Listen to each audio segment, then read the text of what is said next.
Olá, eu me chamo Hannah Saadia e eu vou apresentar a resolução da questão 3 da lista de exercícios. O trabalho foi desenvolvido em grupo, composto por mim, João Matheus e Davi Gabriel, do terceiro ano de Eletrotécnica. Os tópicos que iremos abordar nessa apresentação são circuitos trifásicos e suas configurações, circuitos trifásicos balanceados e desbalanceados e resolução da questão.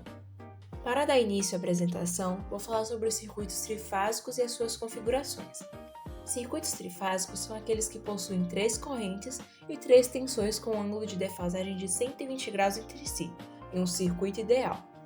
Nos circuitos trifásicos, há 2 tipos de ligação, estrela e triângulo, que podem ser chamados também de Y e delta, respectivamente. É importante ressaltar que tanto as cargas quanto os geradores podem estar em ambas as configurações, e essas configurações também podem estar juntas em um único circuito. Por exemplo, um gerador em estrela conectado a uma carga em delta. Isso pode variar dependendo do contexto e da necessidade. Em relação às tensões de fase e linha, a tensão de fase é aquela que é medida entre os terminais e o neutro. Já a diferença de potencial entre dois terminais é chamada de tensão de linha. Ambas podem ser medidas por meio de um voltímetro. Um ponto importante é que a tensão de fase é aquela que está gravada nos geradores. Na organização em estrela, temos as seguintes condições.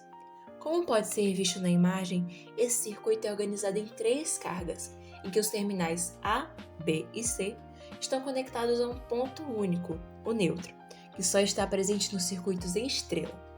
Falarei mais sobre ele posteriormente. Nessa ligação, a tensão de fase e a de linha são diferentes, pois como foi explicado anteriormente, a tensão de linha é medida entre as linhas, e a tensão de fase é medida dos terminais ao neutro. Nessa organização, tanto a corrente de fase quanto a de linha são iguais, pois, nessa configuração, tanto a corrente de fase quanto a de linha compartilham do mesmo condutor. A corrente do neutro é a soma fasorial das correntes de linha. Já no circuito configurado em triângulo, pode ser percebido por meio da imagem que cada carga inicia no fim da próxima. Como foi dito anteriormente, não temos a presença do fio neutro. As tensões de fase e de linha são iguais, pois a tensão de linha está em paralelo com a de fase. A corrente de fase e a corrente de linha são diferentes, pois nessa configuração temos a presença de nós. É importante apontar que cada configuração tem seus benefícios, como, por exemplo, em um circuito em estrela há a disponibilidade do neutro, essencial para o aterramento e segurança do circuito como um todo. Já no circuito em triângulo temos potência e torque máximos, o que permite que o motor opere com 100% de sua capacidade de força. A utilização de cada ligação irá depender somente do contexto em que ambos serão aplicados. Vale ressaltar que tanto os circuitos em estrela quanto em triângulo podem ser balanceados ou desbalanceados.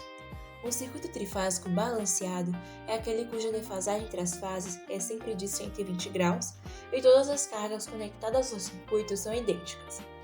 Isso significa que a soma resultante de todas as 3 correntes é igual a zero, o que, em um circuito em estrela, significa que não há passagem de corrente pelo condutor neutro. Já o circuito trifásico desbalanceado é aquele em que essa defasagem entre as fases é diferente de 120 graus ou que as cargas conectadas ao circuito são diferentes, o que resulta na soma das correntes ser diferente de zero. Logo, há corrente passando pela linha neutra.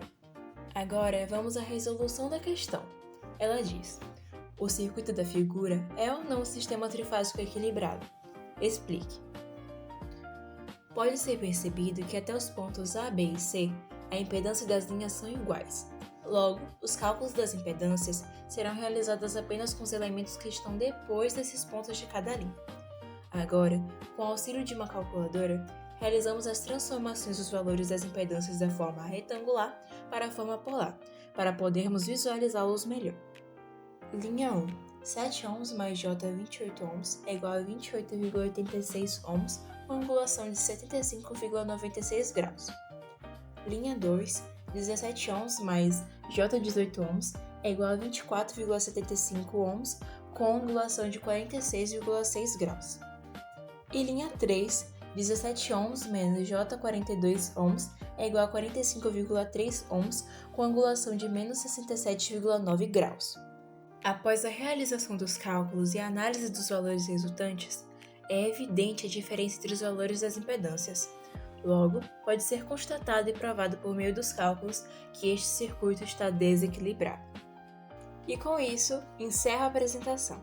Espero que a explicação tenha sido clara e tenha contribuído para a compreensão da resolução da questão. Muito obrigada!